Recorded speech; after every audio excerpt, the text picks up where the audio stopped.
ಮಧುಮೇಹ ಕಾಯಿಲೆ ಆಲ್ಮೋಸ್ಟ್ ಎಲ್ಲರ ಮನೇಲೂ ಇದೆ. ಇದನ್ನು ಪ್ರತಿನಿತ್ಯ ಮಾತಾಡಿದ್ರೂ ಇನ್ನೂ ಮಾತಾಡಲಿಕ್ಕಿರುತ್ತೆ.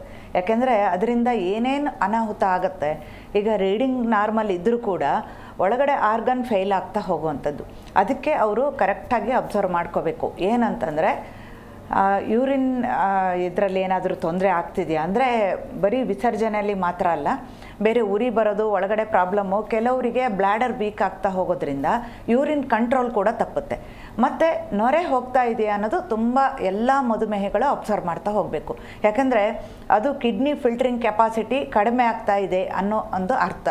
ಅಲ್ಲಿ ಆಲ್ಬುಮಿನ್ ಪ್ರೆಸೆಂಟ್ ಇರುತ್ತೆ ಅಥವಾ ಪ್ರೋಟೀನ್ ಲೀಕೇಜ್ ಆಗ್ತಾ ಇರುತ್ತೆ. ಸೊ ಅದನ್ನು ಕರೆಕ್ಟಾಗಿ ಗಮನ ಇಟ್ಟು ನೋಡಿದಾಗ ನಿಮಗೆ ಗೊತ್ತಾಗುತ್ತೆ ಕಿಡ್ನಿನಲ್ಲಿ ಪ್ರಾಬ್ಲಮ್ ಇದೆಯಾ ಇಲ್ವಂತ. ಯಾಕೆಂದರೆ ಸುಮ್ಮನೆ ನಾವು ಮಾತ್ರೆಗಳು ತೊಗೊಳ್ತಾನೇ ಇರ್ತೀವಿ, ಯಾಕಂದ್ರೆ ಜೀವನ ಪೂರ್ತಿ ಮಾತ್ರೆ ತೊಗೊಳ್ಳೋದಲ್ವಾ. ಸೊ ಹಾಗಾಗಿ ಕಿಡ್ನಿ ಅಫೆಕ್ಟ್ ಆದರೆ ಒಂದು ನಿಮಗೆ 70-75% ಡ್ಯಾಮೇಜ್ ಆಗುವವರೆಗೂ ನಮ್ಗೆ ಅದ್ರ ಬಗ್ಗೆ ಅರಿವು ಇರೋದಿಲ್ಲ.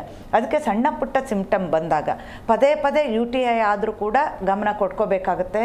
ಕಿಡ್ನಿನಲ್ಲಿ ಪ್ರಾಬ್ಲಮ್ ಇದೆಯಾ, ಅದು ಕಿಡ್ನಿ ಫಿಲ್ಟ್ರಿಂಗ್ ಕೆಪಾಸಿಟಿದು ಟೆಸ್ಟ್ ಇರುತ್ತೆ.